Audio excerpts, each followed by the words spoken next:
What up to my thugs, nerds, freaks, and geeks? You're now rocking with the one, the only, the Don, Tony Teflon. What up to everybody who is out here rocking with us? We are talking from season 2. We just got a brand new teaser trailer for From season 2. I've been waiting for some stuff on it.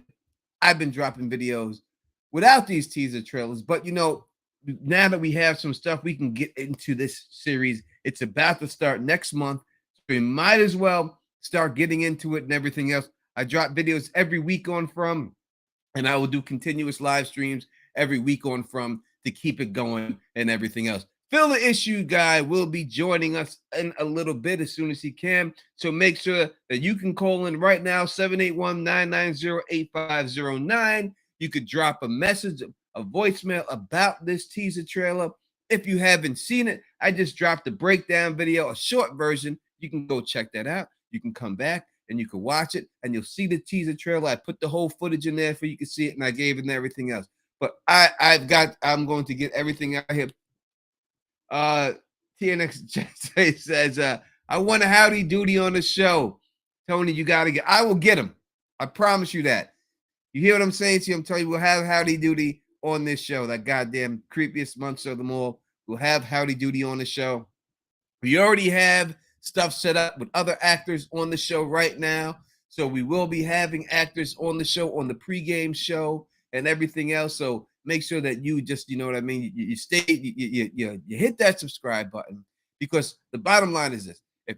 I'm going to give a chance for the members. We got to do stuff for the members, for being a member, to ask questions to certain guests and stuff. If you're a member, you're automatically going to be able to ask the questions, guests, and automatically going to take it. I'm going to try to take questions from everyone, even if you're not a member, because I know sometimes people just can't afford to do it. And I understand that. You know what I mean? You ain't got $1 to spend for a month. Times it's tight. It happens. And I want to give you the chance to ask the questions too. But if you are a member, guaranteed you will be able to talk to the guests when they come on here. That's exclusive for the members, all right? And everything else. But we definitely have howdy doody on it. What up to Laura in the building? Rocking. So my man Muhammad, my brother from another mother, in here rocking with us.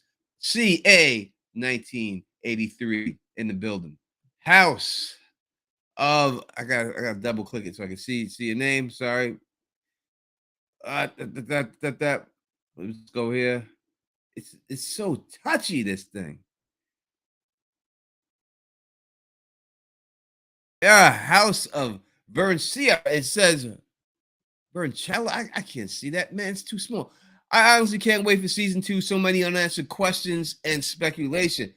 You know what I mean? I agree. There is a lot, and they did leave a lot open. I know a lot of people, when they did see the ending, they were upset because they didn't get the answers that they wanted. This was never intentionally meant to be a one-season show, so they're not going to spoil a lot of things for you. They're going to give you all the stuff later on, bits by pieces. I like the ending. I'm glad what we got. It gives me a lot. I like to speculate, so it helps me out when they do that. But I do believe we'll get some answers for certain questions this season. We're not going to get the answer, I believe, of what was in the lighthouse. I don't think they're going to say that. You may get to know exactly what was dragging Boyd and Sarah in the tent. They may say that. I would have to assume it was a giant spider. We've seen all the spider webs out there. I would think that's what it was that was dragging them, but it won't be the light, what's going on in the light tower. I don't think they're going to show. I don't think Boyd's in the light tower.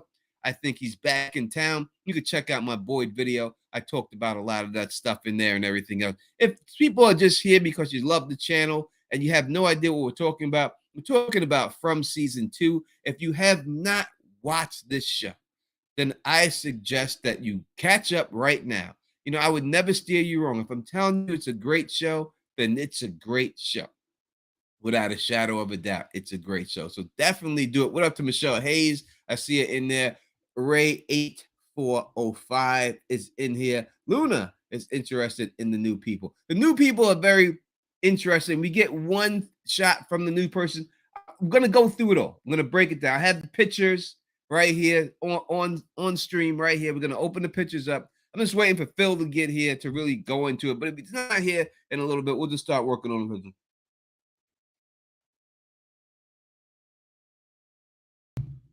Straight up. What up, Getty Rowe? What up to you? Hope everything is good with you.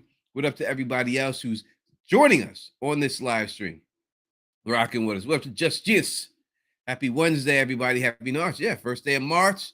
Wednesday, it's hump day. We're almost through the week. You know what I mean? Laura said straight up, you got me onto this show. And although I watch with one eye shut, I like it. Thank you so much. You know what I mean? I always was hope to put people on to new things. And if you like this show is great. This is my favorite show on TV. We talked about like the best show on TV. We did it on Phil's channel last year. And we talked about Severance, and we talked about this great show, Severance. You know, all these shows and everything else. House of the Dragon, beautiful show. But in the end, to me, this is my favorite show. This is the show I look forward to the most seeing and everything. Blessed Life says, I wonder if the image behind you is Sarah turning into a monster. The monsters are all bald, and this one looks like it's losing hair. Looks like that's Sarah's hair. Maybe she's transitioning. You know, I never thought of that. All right, so let's take a look. Let's break it down. So you see the picture behind me. I won't pull it up, but you see it. To me, it looks a little young to be Sarah if it was going to be Sarah. The hair would match. You said that was Julie. I would say more along the lines of Julie. It just looks like a, you know, I was wrong before though about child, because I thought that the woman porn stash was making that would look young to me in the image, and it turned out she was older than it looked. You know, so I was wrong on that. So I could be wrong again, but to me, this looks very young. This person in this image, it does look like a girl. If you said this is Sarah, I mean, you said this was Julie, I'd definitely be like more on Julie, but she definitely looks a little crazy. It could be them transitioning. Now, it could that be what they do? Now, when we look at the woman who was making out with Porn Stash, you have to remember exactly what was going on there, right? Let's take a look at exactly what was going on. And you're 100%, these creatures are all bald. When they transform and they lash out, they're 100% bald, all of them, all right? So we have to look at it like she said to Porn Stash, she said, I didn't ask to be made like this specifically, right? That was now, it's hard to tell if they're ever telling the truth or they're just saying what you want to hear, right? That's the hard part about it. Are they just saying these things just to get you where they want you? But at this particular time, she was already in the house. She was through the window. She could have just executed him right there. He was no threat. So it seems to me that she had no reason to lie at that time.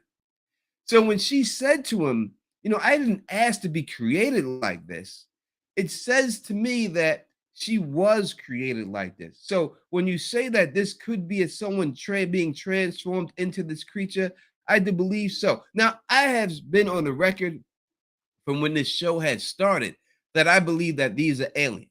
Now, you could say that it's alien technology or that the people in control of everything are aliens. It's something to do with that, without a shadow of a doubt. It could be an alien technology discovered by humans to transform these creatures, or it could have been aliens that crash landed on this planet and they're keeping them locked in this area to hold them there.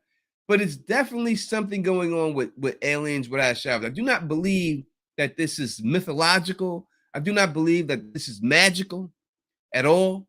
I believe that those faraway trees are not actual not actual trees. They're actual just teleportation devices disguised as trees to make it look like to blend in with everything. But I do like this. Like this. Listen, TNX. You're gonna find out soon about this chip challenge. You're gonna see. And I ain't eating no damn chip because I'm gonna be right. I'm honest. You know, listen, I'm honest. This is what I do. But as for the question again, does it look like Sarah turning into a monster? I don't know if that's Sarah. To me, again, the only reason why I would say is because it looks too young. But I do think it's quite possible it could be someone turning into a creature. Also, when we look at this picture, we see that they're locked up in some type of cave. It seems like they're in a cave, and it has wood beams. Now, I just dropped the video, right? I dropped 2 videos today on this topic. So please, this is my 3rd video talking about from. Take a look at it. But In that video, I said I did a prediction video about the monsters and what I think is going to happen with these monsters. In this video, I said specifically that they're going to have to capture one of these monsters eventually. If you're going to defeat something, or defeat a creature, or anything like that, the only way to do so is to capture one of these creatures. So I think that they do have to capture it. Now, after I said this, oh, here's a video. They show a monster being captured. Now, is it captured by the townsfolk? This person, is this a regular monster captured by the townfolk? Were they able to bag this monster up? Because you need to know what can kill these things, right? Is it the sun that actually kills them? Is that why they hibernate in the sun? Does the sun burn them? You need to know that. Is it, are they, can you cut their limbs off? Do they grow back? They obviously take bullets very well. They're shooting them with bullets and it's not phasing. So the bullets don't do it. And they don't have any armor on or anything like that. You know what I mean? Not at all. So something definitely is going on. There's got to be a way to take them out. And and we also seen them, they built that box for the humans. So why not do a situation like that? I seen a movie back in the day. It was called The Ghost in the Darkness.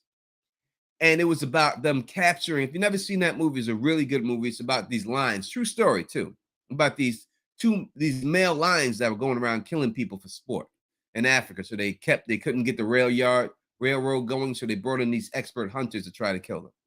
But in this one scene, they tried to trick the lion to go into this box. And when it hit a thing, it got stuck in the box. The gate rose up behind it, and that's how they were going to catch it, right? So it could be a situation like that I see somehow, that you get them in there and then you put these talismans in right behind them. Like you have walls, one wall with the talisman in front of it. And when it walks in, a wall behind it raises up with a talisman behind it, and it traps them in there. And now you got them. And then once you have them, then you can start doing experiments on these motherfuckers. And this is what you got to do. I know it may sound cruel or evil. These motherfuckers trying to eat you, man. And when shit trying to eat you, you got to eat it first. What did Arnold Schwarzenegger say? You know what I mean? In The Predator, if it bleeds, we can kill it. If it bleeds, it dies. That's what you have to look at when you're dealing with this situation. You got to capture, experiment, and learn how to kill this motherfucker. You got to open it up from the inside, see what organs it's got in there. You got to figure this out. So could this be this person behind us? Could they have captured this person and put it in it? But I think both things are, the turning into a monster could be. Do I think it's Sarah? I don't. I think it could be somebody else, though. Looks a little young, but it could also be someone captured. But I think that's a great question. 100%. Lara says, yeah, interesting so far that no one tried to catch. It seems everyone's afraid of him. That's the whole thing. Everyone's so afraid of him, they're not thinking straight. And also, you know what I mean? It gets to the point, where people seem like, let's just go through our normal life. We're surviving. Let's not try to find a way out. We're just cool here. And I think they've gotten to that mode. And that's why you need somebody like Jade, who's a dick. And I'm telling you about people in this real world and everything else. You need dicks. Jade's a dick, and you need a dick. You need a dick. Why do you need a dick? Because dicks fuck pussies and assholes. That's the bottom line, right? Dicks make things happen, man. A dick ain't just gonna sit back and accept shit. That's the way everybody else is. Everyone's sitting there eating goddamn peaches, pancakes in the morning. You know what I mean? Ringing the bell, going home. Everyone kindly house is smoking weed and fucking in there. Everyone happy. It's like, fuck it. We good. These monsters, we ain't had an incident in all this time and everything else. We good up in nah. I ain't good with that shit. I don't care. Well, it depends. If it was that one chick with the blanket that died, maybe then, the time you gave me enough weed. You gave me enough weed. Some of that Fatima Kush. Maybe then, I would have been all right.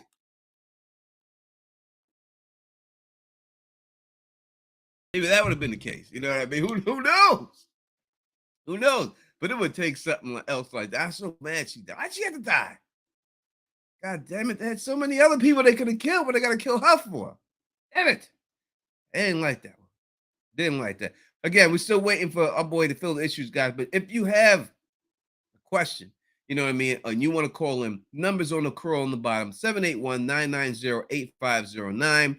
You know what I mean? If you want to donate to the Cash App is there. Cash App, $ Tony Teflon 545. Leave a super chat, whatever you want. They cut the line. That's just the way it goes. Super chat questions always come first. Ray, let's go to this. He says, my guess from your last video is that they figured out some kind of incantation and blessed the wood.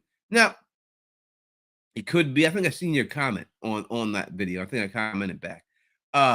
So I think that you could be right there. I don't know if they could bless the wood. Now, when we look at those stones that were left there, and Boyd found those stones in the cave, we have to figure out exactly what is it. Is it the stone itself, or is it the markings on the stone? Right? And so if it's the stone itself, then I wouldn't think that the wood would work. But if it's the markings and they put the markings on the wood, then we could say that that would work there. But it all depends on what it is. Now, I've heard people, I told people before that these were aliens, and then people would say, oh, how is a stone going to stop an alien? Well, if you've ever heard of an alien named Superman, that's exactly what stops him, is a stone, right? It's a stone that stops him. Kryptonite that stops him, right? All powerful, but the rock is what stops him. So don't think that's far-fetched at all.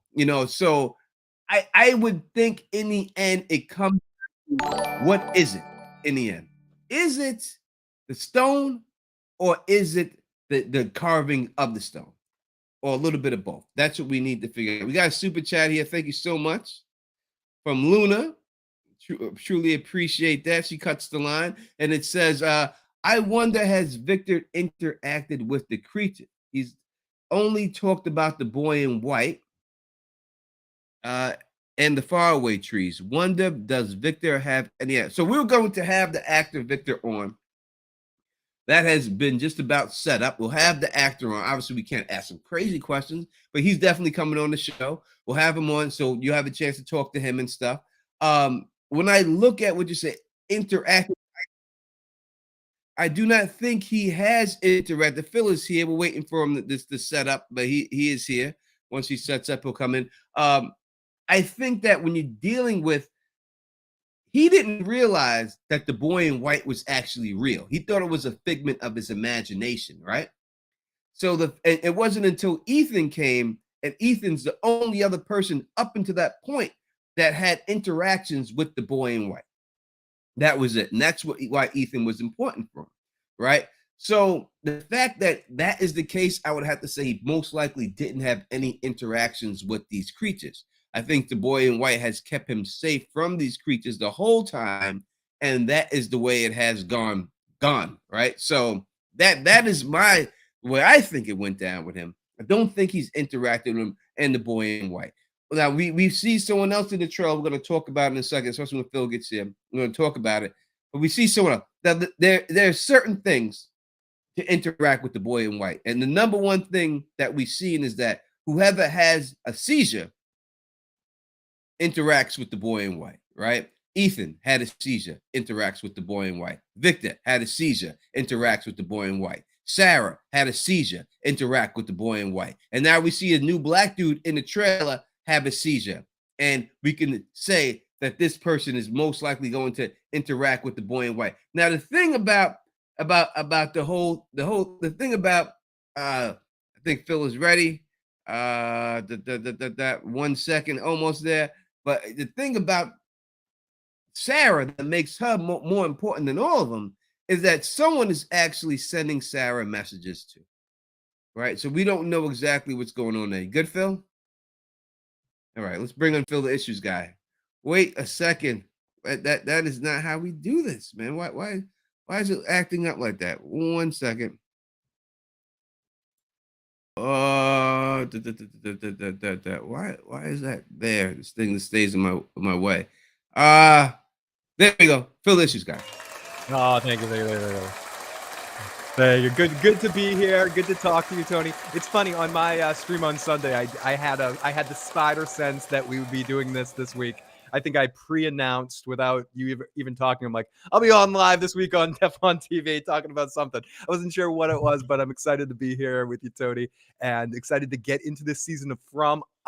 I must admit, I've been off the boat of it. I haven't rewatched the series. I know you're breaking apart the trailer. I didn't really get a chance to watch the trailer, so this will be a first-time reaction for me. So I'm excited to get into this. No doubt about it. Glad that you're here. And again, me and Phil is here. If you want to leave a voicemail, 781-990-8509. Let us know what you feel about this trailer. All right, let's take a look at. So we got some screenshots from the trailer. Let's look at these screenshots right off the back. So the first screenshot that we have here is that of Boyd ringing the bell. That's how it starts off. We see Boyd ringing the bell. Where is the actual footage? I do believe this one. All right. We see Boyd ringing the bell, right? Ding dong. Ding. Now, I think that when you look at the Boyd ringing the bell, I know that they're trying to make it seem like this is new, but I don't believe that. I think this is from the first season of him ringing the bell. Flashback when we're going not a flashback before the episode starts, but looking at thinking about what happened last year before he disappeared. Yeah, I think this is way before he disappeared and everything else, and that's why he's walking around. Now, again, when we had the actress who plays Donna on, Elizabeth Saunders is her name, she said specifically to us that the whole set was built. Everything in the set was built. They didn't go to a location and just use what was there. So everything that we see in this set was purposely put there by the team who does the show. So always keep that into account when you see things there. Like when you see this motel sign and there's something underneath it, it's all, and the sign on top is going, that all means something. They didn't just put that stuff there just for fluff.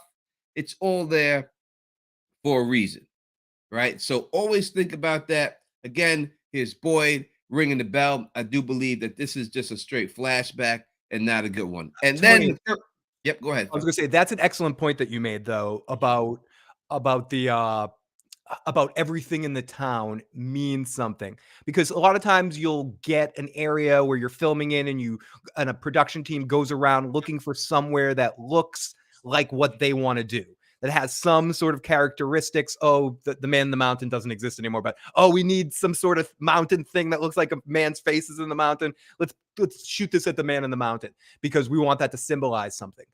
But no, as Tony was saying, and I want to even put extra special attention to that, to your point that you made, is that this town was built from the ground up at the specifications of the design team, which is based around what the writers and the show creator wanted. So, and I don't think we've even seen the whole town and everything that they've shot for it and built for it. So I think, Tony, that's an excellent point in the sense of keep your eye out for everything, because everything could have some sort of purpose.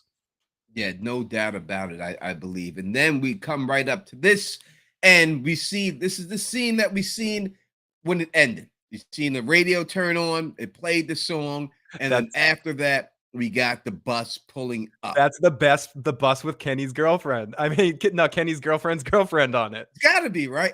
So people are saying that we think that it's going to be Kenny's girlfriend's going to be on the Kenny's girlfriend's girlfriend. Yeah, girlfriend. Kenny's girlfriend. Kenny wants to be his girlfriend's girlfriend is going to be on this bus. Now, his girl, he did nothing. She did kiss him once. Let's give Kenny some credit here. It's the off season, Tony. She kissed his ass one time. That's all. She kissed him one time. She gave him a little pecky peck. That's it. You know what I'm saying? Yeah, that's all we're gonna give Kenny. We can't give Kenny any more than that. I hear you. It's more than I got, though. Like I gotta give Kenny some credit. I can't give him no more. Listen. If I was in that town, I would have been hit that. It would have been over. I don't know about Kenny. See, Kenny got the high waters on and shit. You know what I'm saying? You're not sweating that bus, Tony. Like if the bus shows up, you're not. No, Kenny is drenched. Kenny's worried right now. If the bus shows up, this is going to be a free for all. We're going to have some fun. It's party people. And we all get married. We all get married together. That's the way it's going down. But Me, we I'm are hoping that Teflon TV and Tony and myself are on. I was just going to talk about ourselves in third person, but no, what we're really hoping is that Tony and I are on that bus. Where we're, we we're can't getting on this fucking bus, Phil. we We're getting can't on the show. disclose anything, but we're hoping the two of Yes. us walk off that fucking bus. That's all I'm saying.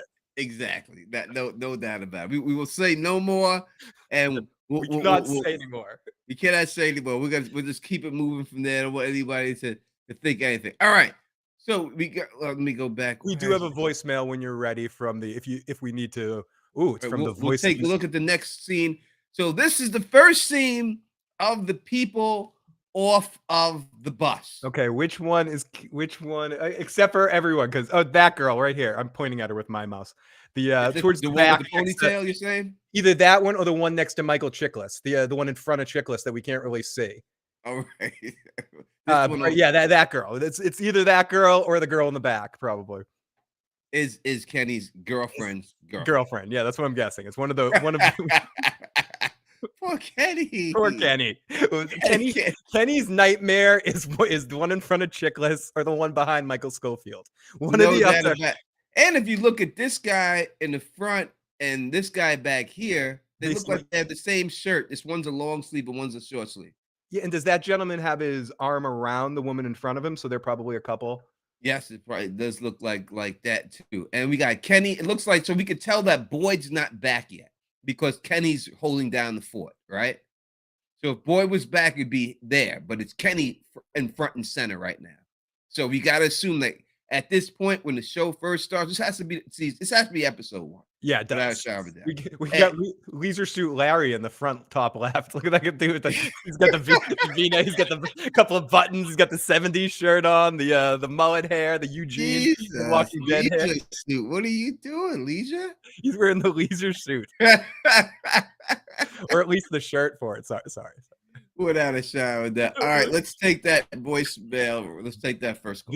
We definitely need this. This is from the wonderful, the amazing voice of 916. Oh, yes. Hello, this is the voice at 916. Excuse me, Tony. I'll be Good right to back. see you back, Tony. Hi, Phil. Hi.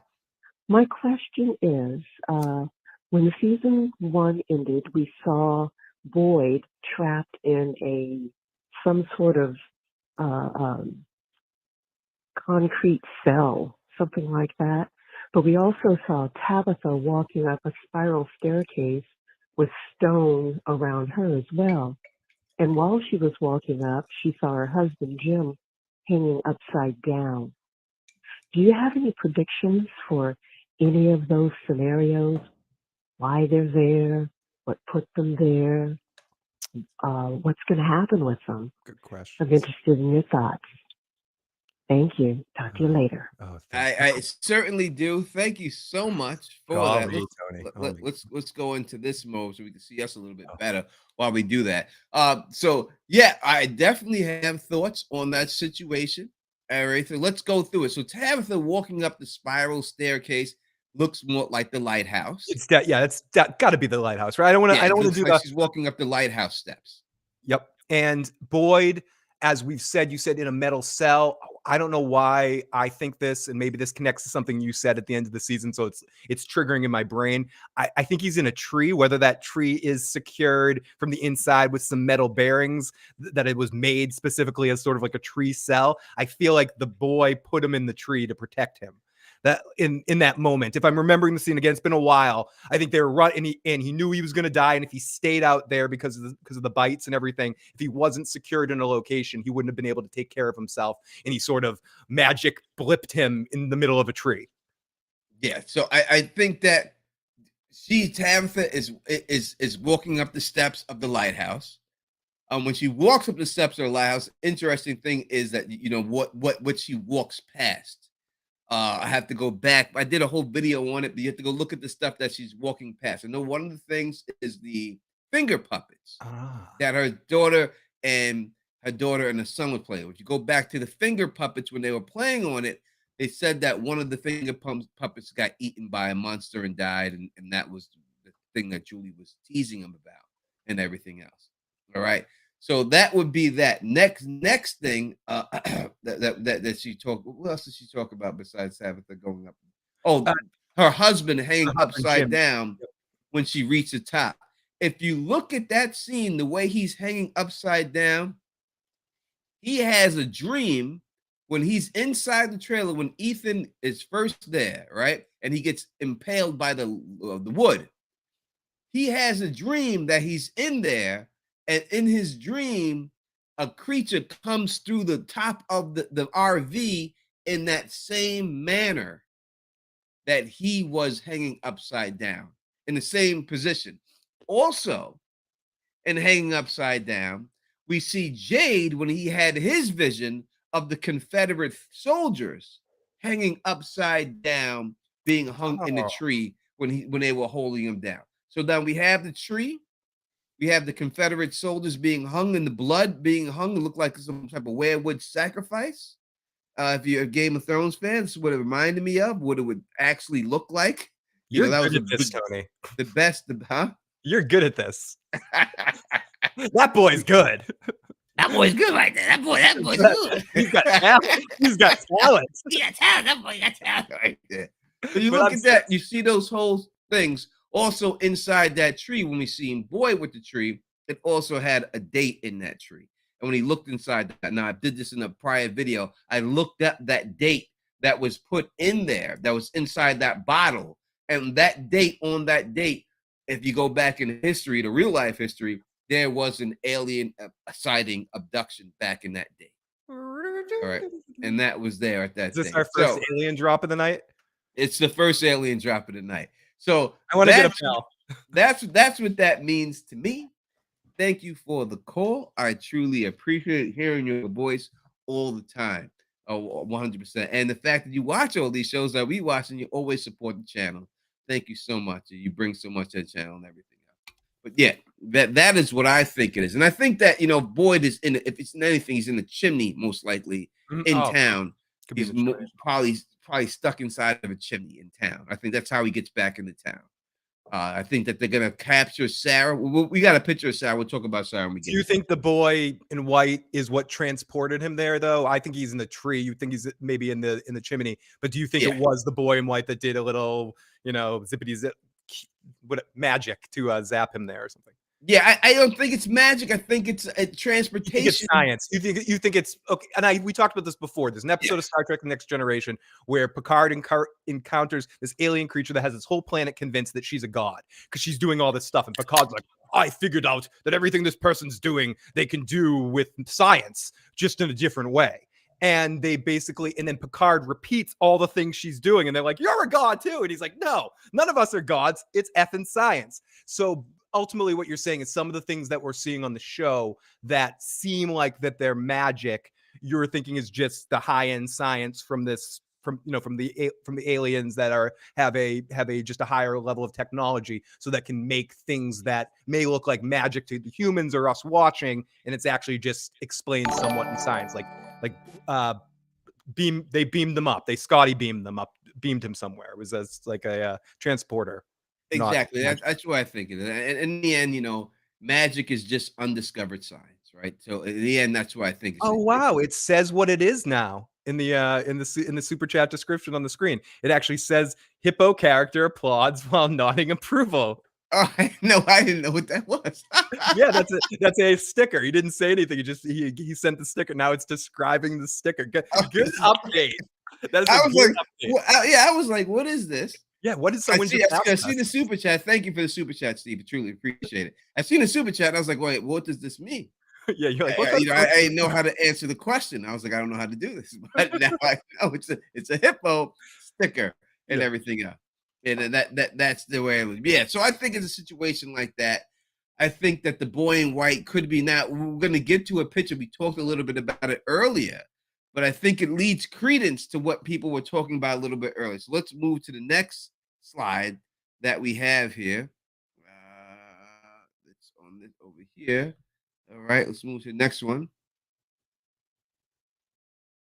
All right, and this is a picture of the new character. Now, this character, the thing about him that we see later on, they do focus on him. and they focus on him for a reason due to what we see what he deals with later on. All right. Now, in this picture, we see Donna. And now during this whole thing, we hear Donna giving her speech. Do you believe in monsters? You're afraid. You have every right to be.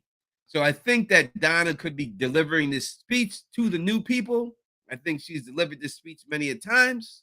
But I think that when you deal with all these people on the bus, like who really would believe this shit?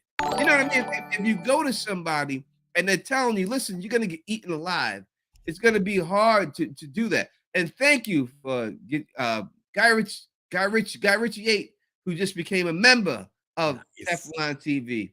Thank you so much. Again, Now, members will be able to ask the cast members questions when they come on the show. So make sure you're a member so you can be Tony, I am worried about friend of the show, Donna, this season. I don't know. Are you really? I'm worried about Donna this season. Yeah, because I think it would be probably one of the more emotional deaths of the season. Someone's got to go. Someone huge is got to go. One of the main characters that's emotional. And if we look to other shows that they have the history, it's usually a character like Donna that ends up going in the second season. You could say like Dale on The Walking Dead. There's other characters in other situations. The bear, Sam's father get killed at some point too. Like characters that are sort of the veteran statesman.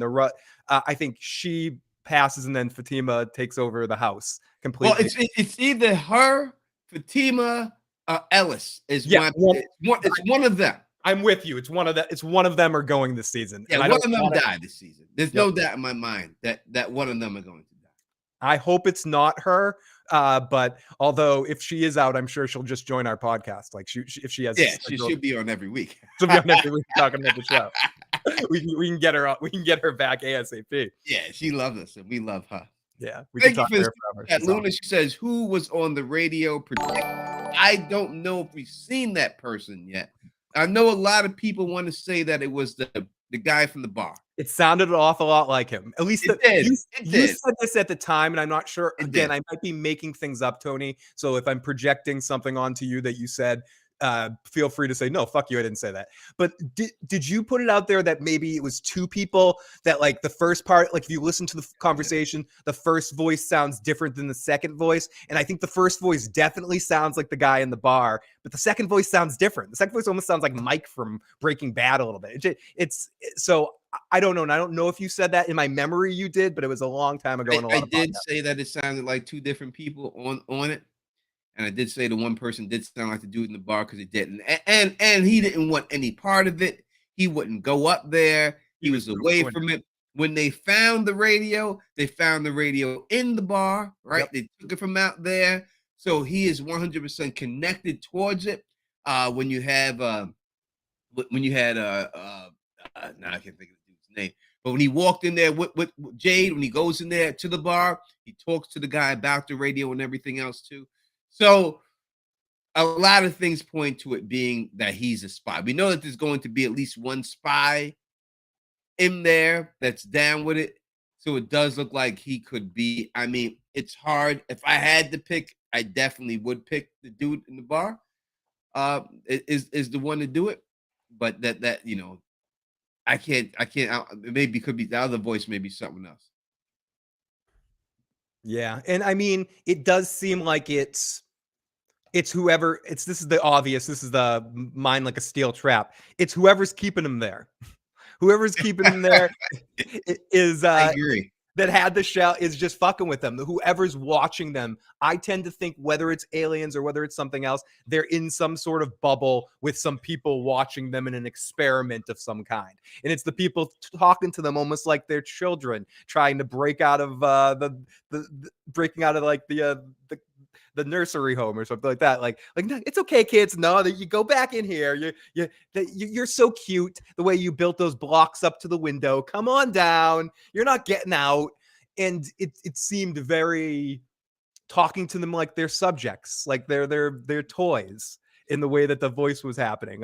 Like they knew him. They wanted to. In my memory, again, it's been a while since I saw it in the memory. They wanted to make sure that they said, "Oh, So yeah, Tony, I know you got a cat named Susie that you really care about. Like it was mentioning the things that people care about, oh, tell Bob to scratch his back. He's got a rash there, and like just to try to make them feel like they're watching, and there's nothing that they can do.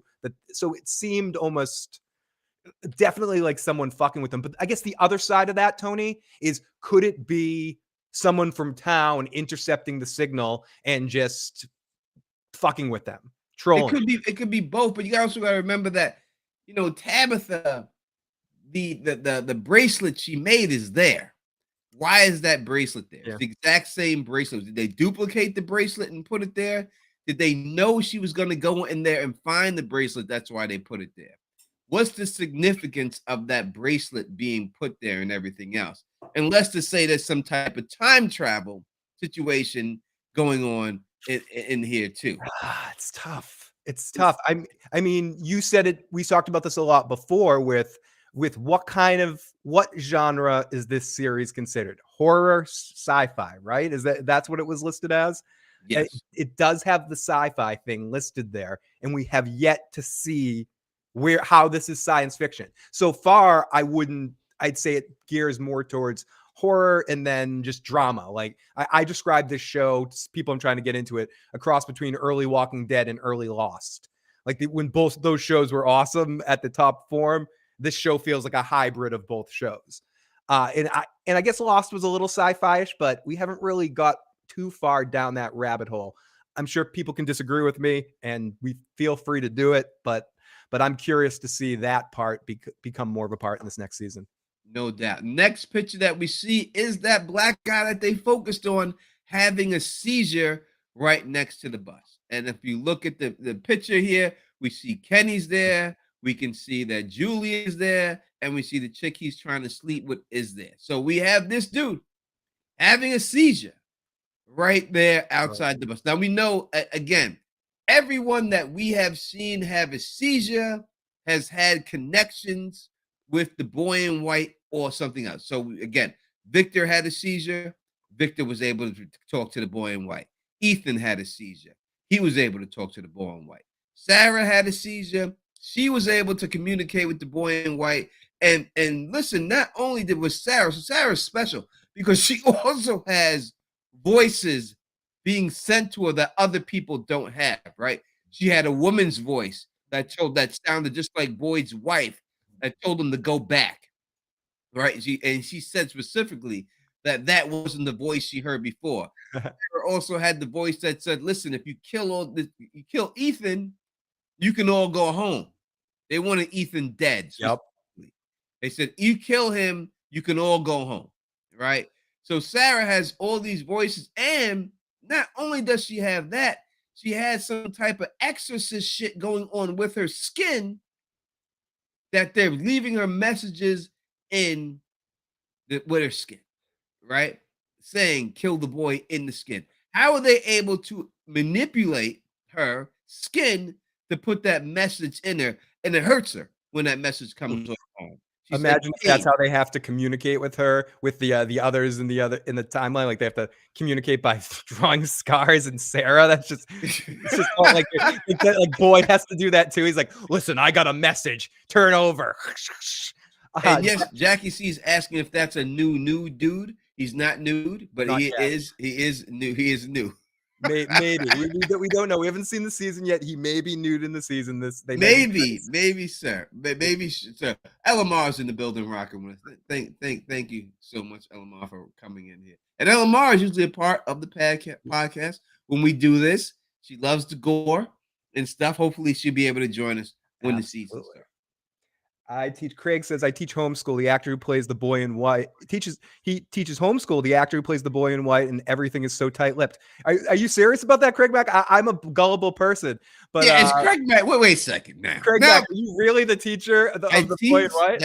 I homeschool the actor. And you, Craig Mack.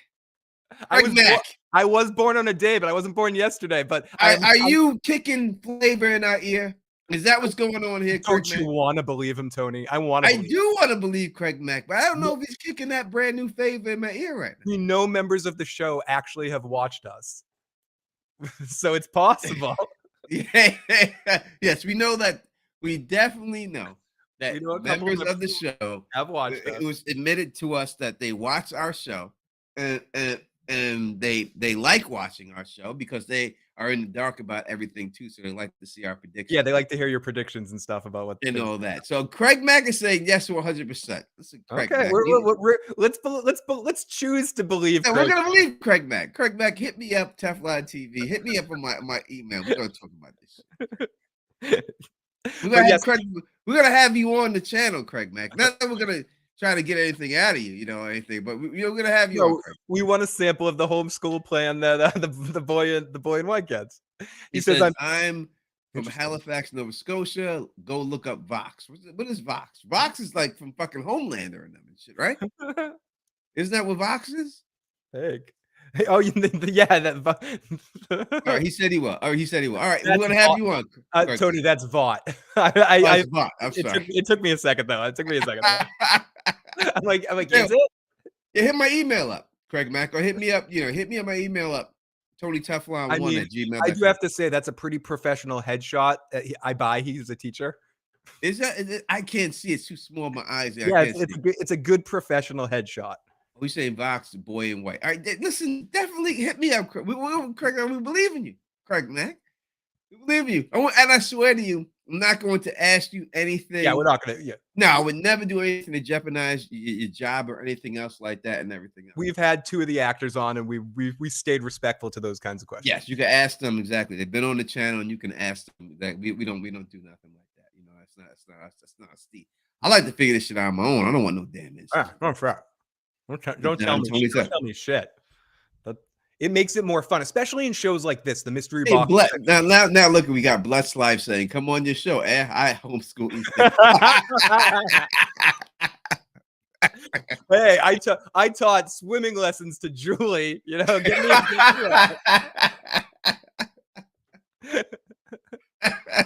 Hey, I was in Oz with Boy.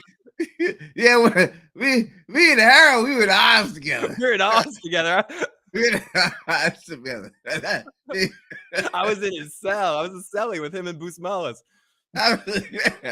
You remember that naked black ass you said? That was mine. That was mine. Yeah, you remember me in that scene? That was mine, motherfucker. Remember when you saw Luke Perry run across the screen naked with his big hair? That was me. Luke didn't want to do it that day, so he hired me for the day to run across the. That was it. That wasn't that motherfucker. Everything. Yeah. That's right. Hopefully, hit me up, Craig Mack, man. Love to hear. But yeah, so that is this picture of this new person having seizures. I think the number one thing we could see about this new person is that he is going to be able to communicate with the boy in white or the people there for some reason. And somehow the seizure allows them to do it. Now, I don't know, a seizure, exactly a seizure is a malfunction of the brain, right? And the brain is malfunctioning and everything else like that. Talk to my man Fernandez T in the building rocking with us right now. So somehow maybe the communications that they're sending into them is causing them to have these seizures. Yeah, it's causing their brains to overload in some way, shape, or form. I also think it's interesting that from this, we know that he's going to be an important character. I'm blanking on Julie's mom's name, like Tabitha. Any of these characters that have these visions and these moments, I think what we're seeing here is he's going to be another important one. He could be another cog like Sarah into that thing, and everything we're seeing in these trailers lead us to believe that. The focus on him that you were talking about in the earlier slide, and right here, seeing this and seeing all of our main characters besides our star all surrounding this guy to basically be giving him probably to be the biggest of the new characters that are introduced this season. He seems like he's probably going to be the main character of the bussies, whatever we want to call them. And on Lost, they called them the tailies, the other side of the thing. I don't know, whatever we end up calling these bus people, the bus folk. Listen, I'm gonna stay Gold 42, still nothing about any to do with. And listen, I have taken the one chip challenge on this. Yep, right? It's happening. I'm not playing around. I know it is. I've taken. Now people don't understand what that is. I have agreed that they are not aliens. I will take one of the hottest ship in the world. I will eat one of those motherfuckers. live on stream. I'll do it. All right, I agree to it. That is what it is. So, all right, Uh, you stay here, and you'll see it. So, Dana Marie is saying, then did Jade have a seizure when he come with his visions come? No, so visions and actual communications are two different things. Jade's having visions. These are direct communications from whoever is in charge, the Sarah did, point, right? right? Oh, Huh? Sarah did, right? Sarah has had a seizure. Ethan has had a seizure. Boyd's wife. Victor has had a seizure. And Boyd's wife had something going on. Yeah, Boyd's wife had something going on with her head, but Jade, his visions that he's having is not coming from seizures. It's just a vision. So I think it's two different things. And he hasn't had direct contact with him. They're not contacting him directly and talking to him. He's just seeing visions of stuff. So we that could be a product from the acid and the drugs that what was he on? What was he doing? He was doing ecstasy, right? Yeah. When he came in there, I think because he was trying to touch everybody and say everyone was beautiful. That's usually ecstasy when that happens. Yeah, he was all I think it was ecstasy or Molly or MDMA or some shit like that. in there. I'll bring you some milk from when you eat that hot chip. Listen, Stay Gold. I don't want no damn milk. I ain't gonna have to have no milk. I'm not Bridge 4. I'm getting this shit right.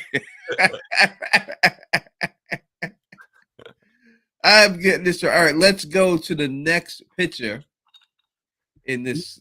We do have another voicemail when you're ready again. Pull up the picture, and then we will take the voicemail right now with this picture up. Damn. So the monsters find a way to bring down a house. Well, we're gonna talk about it. Let's listen to the voicemail. We'll talk. Okay, and then we got to try to do the voices of these people. This guy, oy vey, I left the home. I left my weed. Holy shit! The house is falling down. Oh my god! A house. Did you remember to turn off the dryer? Sorry. Anyways, here we go. Here again for our awesome friend at the voice of 916. Hello, this is the voice at 916 again. I'm so excited for this show. Questions just keep popping in my mind. But here's a question that I don't know if we've ever discussed in any of the live streams. You know how most shows, the theme song kind of gives a clue as to the themes of the show or just kind of some hidden nuggets. What do you think the theme song could be giving, what clues do you think they could be giving to us? Que sera, sera. And also, you know, with shows like The Last of Us, same thing. Songs throughout the episode give clues. What do you think about that? Do you think that, like the song that came on before the people arrive would give us a clue as to what this season's going to be about? Interested in your thoughts. Alrighty. Bye-bye. I do believe that it is. I'm forgetting the song that was actually playing. I think she sang it. It's que sera, sera. That's when it starts, right? That's the opening. So the song when the bus arrives. When the bus pulls up. There is a song, but I forgot what it was. But I forgot. But yes. You know what I hate right now? I hate YouTube copyright because we can't pull it up, or this video will get flagged. Yeah. Like we can talk about anything. We could say anything. You play 5 seconds of a copyright song, they'll actually shut the stream down. I've tried it when I did my Pink Floyd thing where I play a couple of Pink Floyd songs and talked about them. They just block the video live. They just had to stop going live. But I'm not sure what song it was either. But yes, I think a lot of times shows do that. 100%. And I think the Que Sera, Sera song is saying that shit is out of your control. Right, so that's what that song means. Like, you know, I had a brother from the whatever it was. My daughter asked me, you know, will I be pretty? Will I be this? And I told her, que sera, sera, whatever will be, right? And that's what it is. Like, shit is out of your control, so you really can't. It's got nothing to do. Whatever's gonna happen is gonna happen. Hear the lyrics if you want. When I was asked, just a little girl, I asked my mother, what would I be? Will I be pretty? Will I be rich? Here's what she said. Que sera, sera, whatever will be, que sera will ever be. When I grew up and I fell in love, I asked my sweetheart what lies ahead. Will we have rainbows day after day? Here's what my sweetheart said. So again, it actually is dark and depressing and makes me think that nothing's ever going to go good in this town. And no matter how hard they try, this thing is just going to keep happening, that they're stuck in this loop over and over again. All right, Brody Walker is asking, he's coming here firing shots, Brody Walker. We'll take one. Are there giant spiders out there? I think we have to assume that there are. What was pulling the tent looked like a spider. We've seen a bunch of spider webs and small spiders. So 100%. I've done the video. We've done, and we're going to do a whole video again. So I've done the video on, we did every picture that Victor drew. Oh yeah, I remember that one. Right? We did I have every screenshot of every picture that he drew, and we broke down. And in that picture is a giant spider with water coming down, which reminded me of the song when they were little. Itsy bitsy spider walked up the water spout, down came the rain and washed the spider out, right? It reminded me of that, but it was a giant spider. You could tell by the way it was drawn and everything else, and the flood hit the town. So I do believe that there will be a flood that hits the town this season. And yes, that there are giant spiders. Yeah, this isn't going to be no Game of Thrones disappointment. We're seeing spiders as big as dogs. Exactly. All right, into this picture. We see a house falling down. We got Kenny, and that's Julie, I think, with him, because that's her hairstyle right there. And Kenny's like, oh my God, I cannot believe the house fell down. I think they want you to believe this is Colony House, but it's not Colony House. Someone just put, is it the diner? No, it's not the diner, because the diner doesn't have a roof like that. To me, Phil, what do you think? It's got to be Tabitha's, right? Yeah, so someone said earlier in the chat, I think it was Blessed Life, says, I'm assuming that's Jim and Tabitha's house, and I will go with Blessed Life on that one. That's what I think, it's Jim and Tabitha's. Could that person be Jade as well and not Kenny? I think that's Kenny from the shirt. It looks like a police shirt. The only reason I'm saying Jade is the body language that looks like I just fucked up and did something really bad and fucked up and knocked down Tabitha's house, like Tabitha and Jim's house. Like Jim is going to be really pissed at me right now. But you're probably right. It probably is Kenny. Yeah, it looks like Kenny to me, and definitely looks like Jim's daughter. Yeah. Definitely her hair. So what do you think caused this? Was this caused by one of them trying something in town that caused this? Or well, you know that she dug that hole. Oh, so and then they found where they slept at. So I think this could be a way to cover up what they found. They dropped the whole house down in there. This is some Truman Show bullshit right now going on with this. The great overseer. Will we be introduced? This is just a question for you for season 2. Whatever it is, I know you're 90% on the alien train or whatever. Will the overseer be revealed in season 2? No, I would think that would be a season 3. I think season 2 is going to focus more on what's going on with these new people and stuff. Yeah, and everything else. So Brody also asked about the power supply. How are they doing the power in there? And I think that also leads to some type of alien technology being displayed here. Or an 80s rock band playing some power. They got some Tesla coils somewhere around. Yeah, something like that.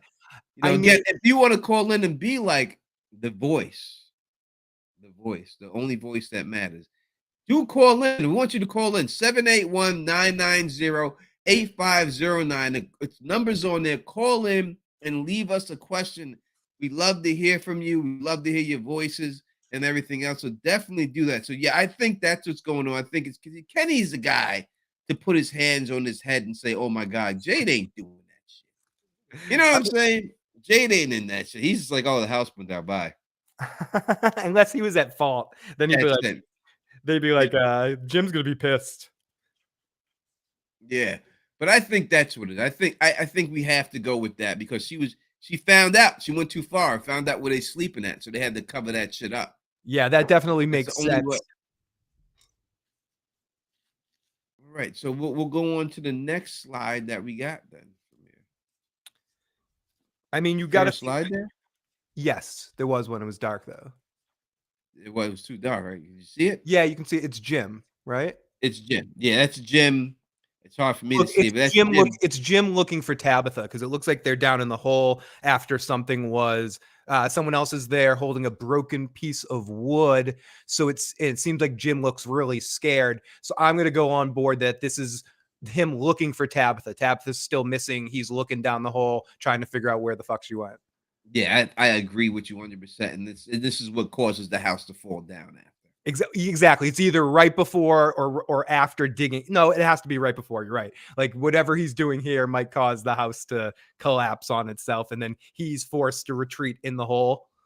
Yep. Keep going down. I agree. And this is Julie peeking through the blinds, correct? Yep. And it's at nighttime. So another thing that I said, again, if y'all haven't had a chance to watch the videos that I put out there, please watch the videos and everything else that I put out there. But I think that when dealing with these creatures, these aliens that are down there, they keep calling monsters. I think that there is a faraway tree technology underneath the houses, and that's why they keep coming. Because when you see them come out, they come out of the woods. But yet they're sleeping underneath the houses in the town. So I think they must have a transporter that puts them in the woods. Something like that. I think that's how they all get out of that. I think that's how Tabitha gets out. I think that's how Jim's going to get out, and how Victor got down there. Because when Victor went through the tree, he wound up down there. So I think that's how they all getting out of there. And I think that's why they had to smash that stuff up in that motherfucker to keep everything out of there. It's also interesting how they all come out. They all come out in a group together, usually when they show up, and almost like a bunch of kids showing up at a keg party. When they were coming out of the woods, like, hey, we're here, hey, blah, blah, blah. You know, there's a lot of personality to the way that they're coming out. Almost to me, like there's a circus act getting ready to start their act as they're all coming out of the big top. In a sense, I don't know if that has any meaning, but that's the vibe that I feel like they put off, not necessarily, and that feeds into their manipulation game that they play with like the horny guy and that the let the one in the window and stuff like that. Like, so yeah, it's very interesting. Well, I agree with you 100%. Listen, make sure you hit that thumbs up button for your boys out here. You know what I mean? We need to have all the likes we can get to get this thing pumped out through YouTube and stuff. And like I said, we're here every week. We're going to be doing from stream. And if it gets really popular, we do 2. You know, so, when the season starts. As season starts, we're going to be doing thousands of them. So. Yeah. I'm covering it on my channel too when the season starts. So we're going to be talking a lot of from. All right, let me get to the next picture if I can find it now. There we are. It's over here. This one. All right. There we go. So next flick that we got here is Ellis and Fatima. Now we have Fatima on the channel. She's a beautiful woman. Her name is Pega. In real life. Check out that interview that we did with Fatima. But listen, if you look at this image closely, you can see there's a reflection there. Yep. And to me, I think that the reflection could be that of Victor. But what we could see here is that Ellis's arm is still fucked up from that fall. It kind of, it looks like Constable Odo from Star Trek. Whoever it is and whoever they're looking at, they definitely don't look happy. No, they don't look happy at all. It could be a monster. It could be a monster. I'm thinking it's a monster. That just the lightness of the image almost looks like a weird color. It looks to me, as I'm not even joking, like you can't really see it on the back, but it almost looks like Constable Odo from Deep Space Nine. Like there's not a real definition to the face a little bit. So I'm thinking monster that they're giving fuck you eyeballs to. It could be. It could be, definitely could be that. It could be Victor. It's something. But what we could see here, without a doubt, that we do know is that Ellis is not fully healed. So this is not not too far off. Craig Mack is asking for the email to Don Tony Teflon. Let's put it in there. So that's an interesting question, Tony. From that point, we're to assume that season 2 picks up the next day from season 1, or at least very soon after season 1. If Ellis at this point is still injured, we're not going to get a time skip or anything like that. No, it's going to be really fast, especially if you have the bus pull right up at the end of season 1. You know what I mean? It's got to be that without. Yeah, they may start right there. They may start the season right as people are coming off the bus. That's got to be an intense situation. And remember, Victor said he was digging those graves, and he said that he was digging those graves because he knew that death was coming, and they were going to need all those graves. And the last time that many people showed up, there was a lot of people who died.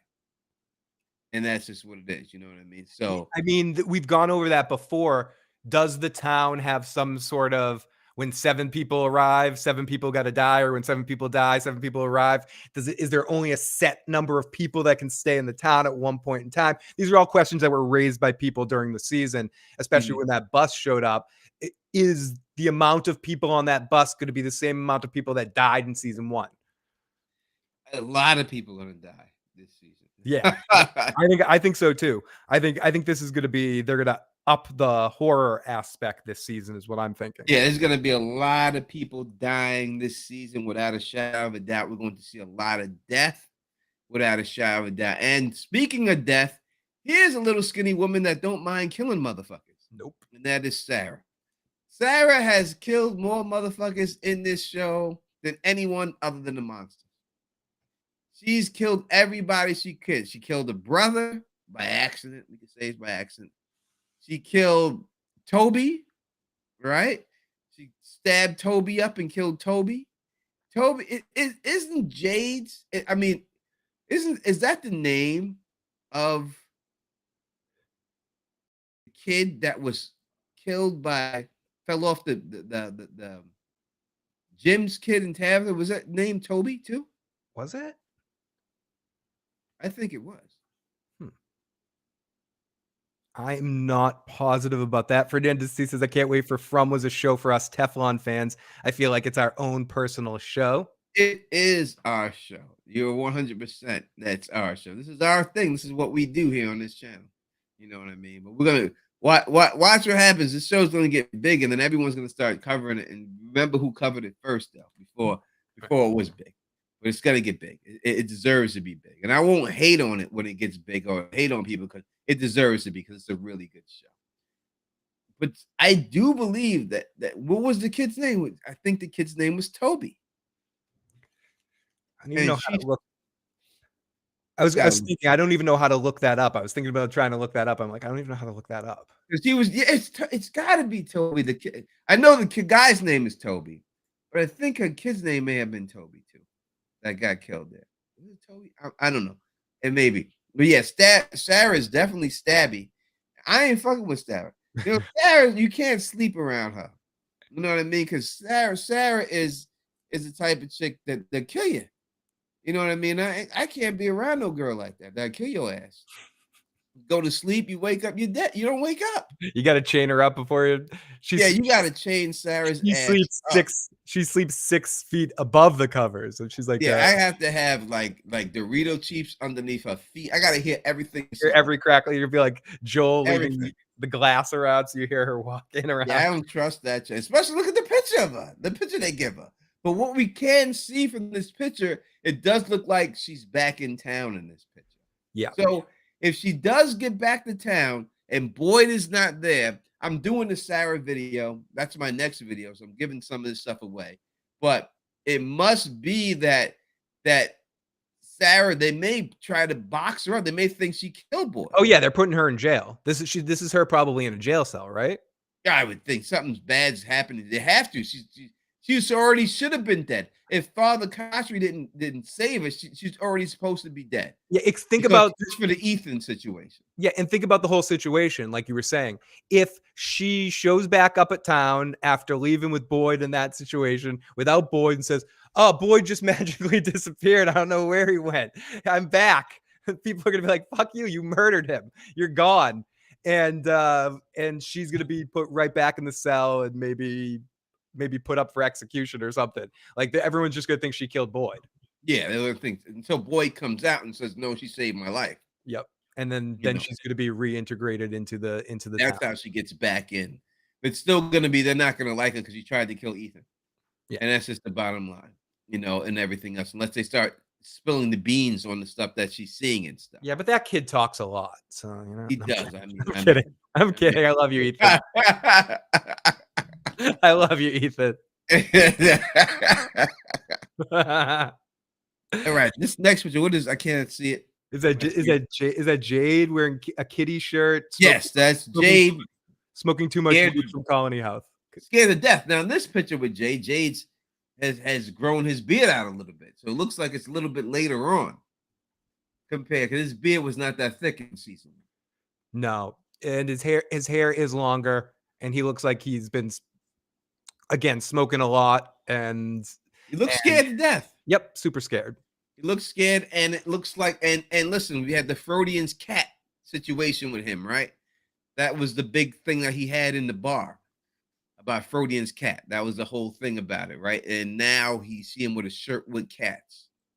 So that Freudian's cat thing does definitely hold weight in this storyline.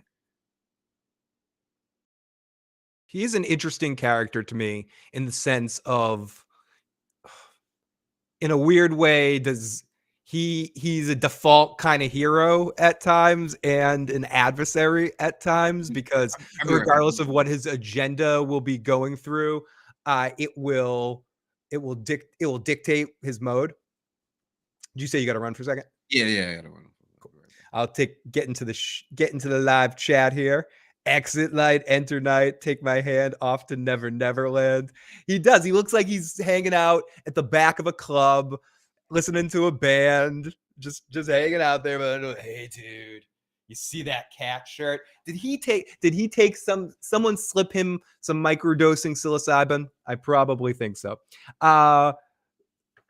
Mark says Jim and Tabitha's cat that died was named Thomas. Oh, Schroeder's cat. Yeah, I can't talk. I know what you're trying to say, blessed life, and I could try to pronounce that word, but then it would sound like I was doing Elmer Fudd and going over and over and over again. Laura says, am I probably wrong, but what if the voices are telling the truth? They got to kill and sacrifice to get out of there. That's an interesting take on it, Laura, that perhaps the way to get out of here and the way to get through all of this isn't as moralistic as they want to go. Again, if we look at this as some sort of test, who knows what's going to get them out of here? So I'm not saying you're wrong. I think what's cool about shows like this, when you get into them at the beginning, and a show does a good job, like From season 1 did, setting up a lot of different possibilities, it becomes exciting because it could go in a lot of different directions. Blessed Life says the massacre in Victor's picture showed that some people with claws in one of the bodies from a flashback had a huge open claw with sharp teeth. And as we were saying, it's hard for me to imagine that this show, every little thing doesn't matter to a certain extent. It's a show that every little thing like that, like the picture that showed Blessed Life says the massacre in Victor's picture showed some people with claws, and one of the bodies from the flashback had a huge open jaw with a sharp claw. So that absolutely could be connected in a way, especially with images and pictures. Pictures have served as so much a part of this show. Tony said did a podcast. He did a video as well, and we'll be doing more breaking apart what the pictures mean. And that is a good one, Blessed Life. Yeah, we'll definitely go. We'll do it again. Maybe next week we'll go through all of Victor's things again, since we haven't done it in a while and everything else. So yeah, we have to redo this show. Get back into it. I got to rewatch it too. All right, this is the money shot that we've seen in the trailer so far, and this is Phil's first time seeing this. This is actually my background picture, so we see him there. But this is the first time seeing this picture right here. Now, they give no context, no anything. This just pops up. Do you know what makes me think? Give me precious. Looks like Gollum. That's what people have said. They said, but that's what people have said. They've said it does remind you of Gollum. The smile too. let's try to deduce this a little bit. This person's definitely locked up. We see the bars in front of him. All right, so this person's locked up. I got it, Tony. It's Andy Dufresne didn't get it. He made it to the end of the tunnel, but there were some bars there, and that's what happened to him. Well, Adam, Jesus, Andy didn't made quite it. this, but With to my all point, that shit and couldn't make it out. doesn't it kind of look like a sewer pipe, though? It does, without a shadow of a doubt. To my point, that was my point. I'm joking, but it kind of does look like a sewer pipe. Wooden bars is what we see in front of it. It's made out of wood. We talked a little bit about this before you came on here, about the wooden bars. It looks like it's going bald. We looked at all the creatures, and we know all the creatures are bald. Someone they suggested in the chat earlier, Phil, will ask, get your opinion on it. Is this someone actually being transformed into one of these creatures? That's a good pick of something it could be, because I was going to say it doesn't look as, pardon the expression, but I don't have a better way of saying it, as prim and proper as the monsters, as the creatures end up looking when they're in their end form. This does look like there's some primordial oozing thing going on here. So this could be a situation where we get some history on how they become the monsters, and this is a middle stage where they have someone in captivity. The only thing is, the creature looks very happy. There's a smile, there's a wink. I can't tell if that's just the way the creature looks, or it's an actual, the creature smiling at someone like, I'm about to get you, but I kind of agree with that. It could be a middle stage monster transformation. It could be middle stage. It could be hair falling out. There's no doubt about it. To me, this person looks young. How old? It looks like a young person. It doesn't look. Someone said, so someone in the chat suggested, I forgot who it was, I'm sorry, and a good suggestion that maybe this was Sarah, who's been captured and now is transforming into, and I said that it looks too young to be Sarah. Yeah. It's weird. I mean, the witch's nose kind of thing that's going on there throws you off for the age. But yeah, it looks more, if you really look at it and you try to strip off the makeup, it looks like it's like a 19, 20-year-old person or something like that, like a younger person. Ego says it looks like his last chica. Someone else said it looks like me before I have my coffee in the morning. Yeah, Carl Karlstek, so that's basically what I look like before I had my coffee. Like fucking Smeagol. Give me my precious coffees. But it does look like the hair is falling out, right? It looks like yes. Looks like it had hair. Does he look wet? Does look a little wet. Now, is this the boy in white before he escaped? Now, listen, they want to kill the boy in white. That's who they're after. They can't catch him. Is this the boy in white before he escaped and was able to grow his hair back? Possibly. AK, it's a bit moist. It looks like my precious. No, it's my precious transition. Also, before the second car comes in the first episode, there's a strange noise. Both Tabitha and Jim turn their head in unison when they hear it. So I think definitely losing hair, or someone that was balding already and got it wet. It could be either situation, though, because again, there's to AK's point, I know some people are triggered by this word. I'm sorry. It's a little moist. It looks like it's a little moist down there. The boy in white, where he got his life together. before he was able to be like, hey, we good on this shit. Right? This looks like it looks like David Chappelle Snuffleupagus. Right? Oh, bird. I'm sick, bird. I'm sick, bird. Bird, I'm sick. Oh, I'm bird, sorry. I need some smack. Bird, I'm sick. I'm sorry, Snuffy. Should I get you something? I need some smack, bird, I'm sick. Smack? You need me to smack you? What's going on there? Jackie says those branches don't look formidable. That's a good point, Tony. How weak is this thing that they can't break out of those goddamn stupid wood bars? Yeah, we've seen these monsters break through everything. Right? Yeah, this thing's got to be pretty weak. Those don't look like strong bars. Yeah, and now we looked at and we talked about this a little bit earlier too. Is the talismans is it the rock, or is it the carvings that keep them out? Could there be carvings in these branches? I thought you were going to say something else right there. Is it the rock of the carvings? I think it is. I don't know what I thought you were going to say, but anyway. But I think it's the carvings, right? It's the I would think, not the rock itself. It would be the symbol. But I could be wrong. There's no definite answer on that. It depends on the type of wood. Yes. Do they respect wood, AK, is the question. I want to know, do the people that design this cell respect wood? If anyone gets that joke, I'll give you 2 points. So it's yeah.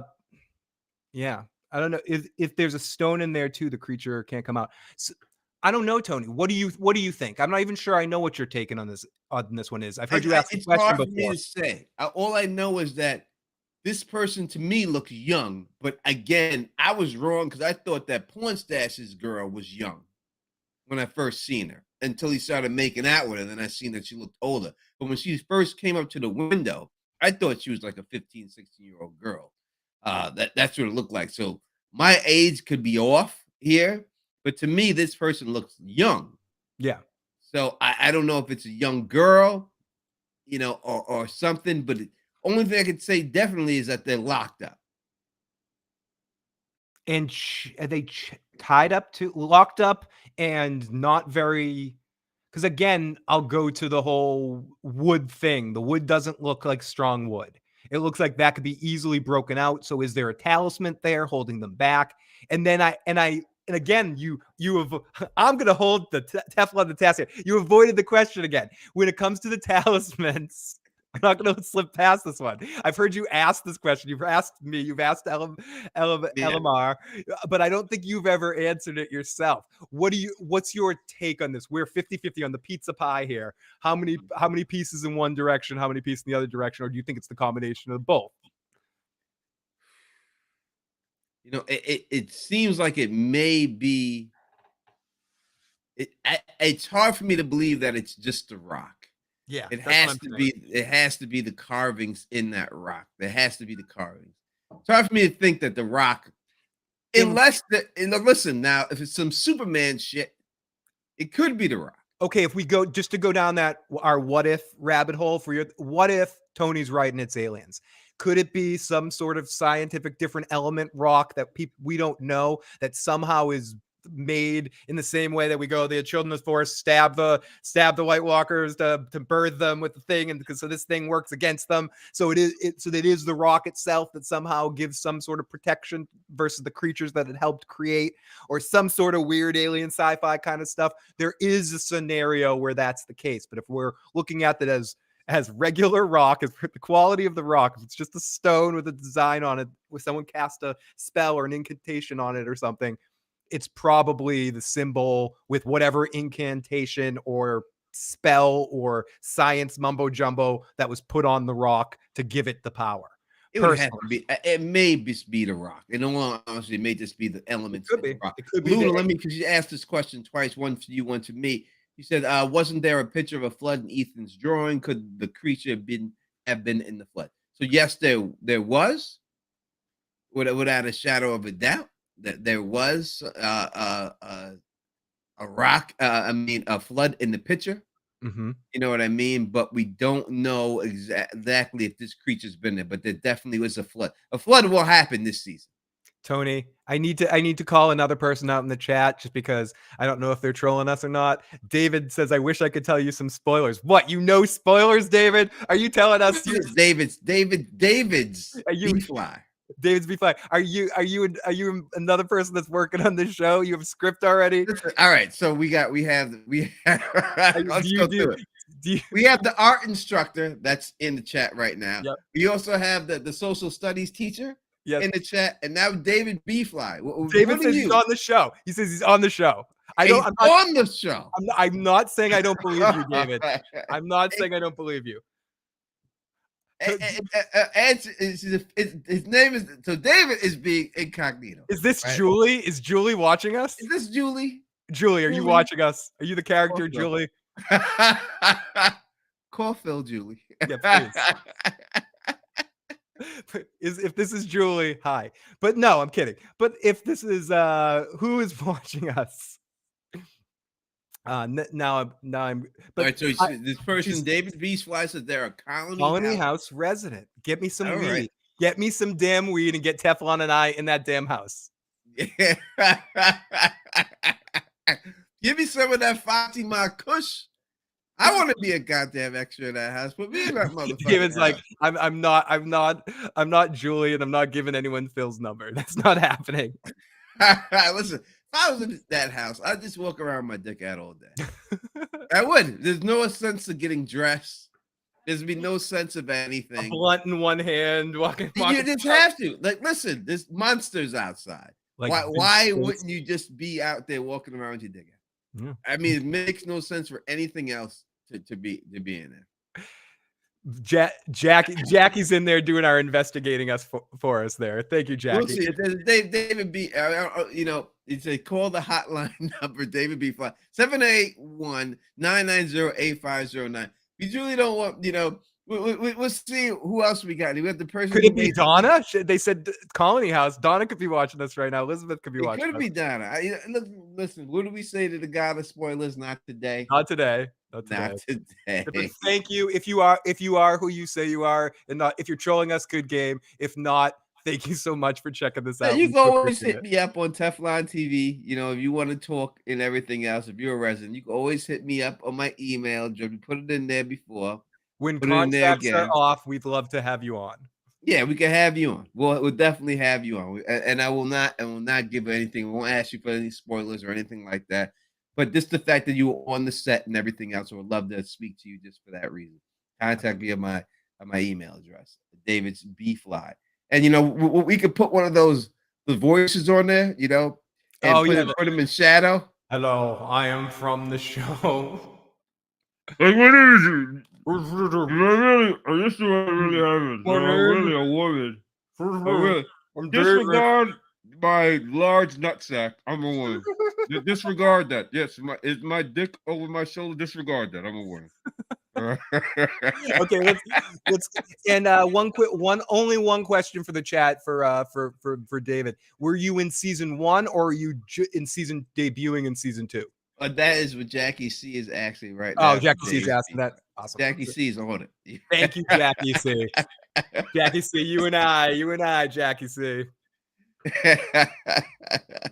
Is this you? Are you on screen right now? Is this David B? B-Fly right here in the cage? Yeah, is that you? Are you playing Gollum in this scene? Oh, it's just season 2. Welcome to the show. Welcome to the From family. We talked about this a little bit. I did this a little bit earlier. But I'll answer this again, Luna. What do you think the dates in the bios are? They are actually all alien abduction dates. If you look at the dates in the bottles, there was an alien abduction or alien sighting or UFO sighting on every one of those dates. On every one of them. So definitely look that up. I've done it, and I did a Tony video. Check that out. It's one of Tony's pre-recorded videos that he did on From. Make sure you check all of those out. I think he has a playlist. You can check it out on his channel if you just look up From, and that's definitely one of the videos you've done. I watched that. That was one of my oh shit videos when I watched him. Like, really? Oh, that can't be a coincidence. No, there's no coinky dinky. No coinky dinky pinky. That's a woman, and she's smirking. The nose is a little bit off too. The nose is definitely off, and I don't know, it looks broken. Like the nose looks broken. It looks like a witch's nose in a makeup way. The nose definitely looks broken, like something's going on there. Jackie C is on it with the questions, but yeah, definitely something's up. And the next one is this old couple, right? Yep. So this old couple's on the bus, right? And they're dead. They're gonna die because it's obvious that these old people didn't believe the hype and decided to stay on the bus because Howdy Doody shows up, and we hear Howdy Doody's voice in the trailer. And Howdy Doody says straight up, "You've picked the wrong seat." Tony, stop the podcast for a second. I told you if I'm coming out here to do this from thing, I don't want to see any goddamn pictures of Howdy Doody. You promised me, and now I'm gonna have to have nightmares tonight. Oh my gosh, buddy, buddy! Oh my god, you did it to me again. This guy, but all jokes aside, this dude is one of the most natural, creepy motherfuckers to ever walk the earth. Yeah, I had to, you know, when he comes, we're gonna get him on the show, and then we gotta make sure he's not in the building. Howdy Doody. Yeah, exactly. Like he's gonna be completely out of character when we talk to him. I want that Howdy Doody smile. But he's very creepy and very off-putting, and we see it. Yeah, listen, Howdy Doody and the fucking Milkman are the worst. Oh, they're the worst. The Milk fucking Man and Howdy Doody. Howdy's I can worse see to it's me than going Milkman's in not good, right now on David B. Fly. They use no Prosthetics, I think they're trying to say. Prosthetics on him. That's just the way he looks in real life. Yeah, he's just creepy looking. I'm sure he's like a joy of a human being and a really nice guy, and he doesn't seem that creepy in real life. But he is. He's so fucking creepy. He is. Like, listen, I'll snuff you, son. Like, if he just came up to me, like, I may have to hit him. I'd be nervous. Like, I'd be scared. And it wouldn't be like I got disrespect for him, but I'd be nervous that my reflex, you know what I mean? My reflex, my stay alive reflex, you know, might have to take him out. Yeah. That's why when we interview him, we'll be far away on our little screens here. We can't get in person with Howdy Doody. That's why I assume when you're on set, I think I remember either Fatima or Elizabeth saying this, that they keep them separate. It's like the Cobra Kai kids. That was I think that was who did say that? It was Pega. It was Pega. And they did the same thing on the set of the Karate Kid. It adds to the vibe on screen where they kept the Cobra Kai kids away from Daniel and Miyagi through the whole filming of the first movie, even in the training and the fighting. They were trained separately and stuff, so they only saw each other in those scenes. It makes it extra horrifying, and I'm sure they hang out at lunch and that kind of stuff. But when it comes to where their dressing rooms are, all that stuff, to keep all the monsters together adds a level of tension and excitement just as actors when you see those people for the first time in a while. Maybe some of your friends just in full character coming at you trying to kill you. It's just a little touch that adds a little bit more credibility to the stuff on screen and makes this an awesome show. Without a shadow, the guy's perfectly cast. Samson, you're right. He should play the Joker. He actually reminds me a lot of Gotham's Joker, the kid from I forget the actor's name. Colin, he was on Shameless too. I would love to see him as a monster on this show. Excuse me, playing Howdy Doody's brother. He's also very creepy, and this guy would be an excellent Joker in the right. Yeah, he definitely could do a young Joker without a shadow of a doubt. You can see it right there, Tony. You can see it right in this picture. Oh yeah, it's right there. You can see definitely a young Joker without a shadow of a doubt. You know what I mean? I would have to elbow him. Like, you would have to catch the elbow. So. Is Phil drinking a Capri Sun? Yep. Like, yeah, you. If I could open one of those motherfuckers, when I was a kid, that might have been one of my most horrifying experiences of my life when trying to open. I'm an uncoordinated kid trying to open a damn Capri Sun. You might as well have Howdy Doody chasing after me to murder me. Me getting the thing is, oh, it's awful. Stabbing the shit in the knife, getting a knife eventually, Tony, and flicking it open. One of my worst experiences when I was in kindergarten, I remember clearly, there was a girl named Kelly, was her name, little blonde hair girl, and she had a thing of Elmer's glue, and she could not get the Elmer's glue open. So, because I thought she was cute, and I was a little kid, you know, I said, you know, I was like, I'll open it for you. Now, a smart person would have just cut the little, you know, the dried piece off the top of the orange cap, and then there you go. But nope, I had to show off like I was super strong, so I just squeezed it, and I squeezed it so hard the whole cap shot off, and all over my fucking afro and face I had Elmer's glue. You're like dripping all over me, and the whole class laughed at me. And I remember this to this fucking day. That's how traumatic it was for me. Did you have to go home? You got to go home and get that shit washed off? Oh, you know, it's Elmer's glue. You know what I mean? The teachers laughed at me. Everyone laughed. It was all over my face, all over my afro. It was all over everything. It was just disgusting. You look like you just got into a sexual situation with an elephant. Yes, my God. yes. I got bukkake. You got bukkake by a gang of elephants. I got bukkake. That's what it was. I was a fucking bukkake piece. Oh my goodness. And that's what happened to me. But I always remember that. Always remember that. That's one of the most embarrassing things ever. Sorry, everybody. But anyways, this is what Howdy Doody does to us. And we're Mhm. scared of him, and it makes us say crazy things like elephant bukkake. It's Yes, yes. He scares me. You scare me, Howdy he Doody. scares me. And we got to get his real name so that we can get it. So we can get the interview with him and bring him over. They get his real Absolutely. name and find out who Howdy Doody is. Because I don't think they list him as Howdy Doody. That's just our nickname for him. So we got to figure out who the fuck Howdy Doody is. Yeah, like what even his character name is. Yeah, we don't know. That's what we got to figure out who the fuck Howdy Doody is and stuff. The Howdy Doody, the milkman, and the girl in the motherfucking wedding dress, I think, are the worst. Who is the girl? Was the girl in the wedding dress just the same girl that convinced Pornstash to let her inside? No. That's a different chick. That's a different girl. You Okay. just see her from the background. You see her in that old school wedding dress when they all like surround. It's always the costumes that stand out to me is the old school milkman because he looks like the Stay Puft Marshmallow Man, and then that damn wedding dress are the ones that say. I Which is know him. also a situation. Why are they in these costumes? When you look at that milkman costume, that's an early 50s milkman costume. You know, and why are they in these costumes and why do they keep coming back in the same costumes? You would think that they would update their gear or something like that. You know what I mean? Is That's there just any weird. significance to the specific costumes that they wear?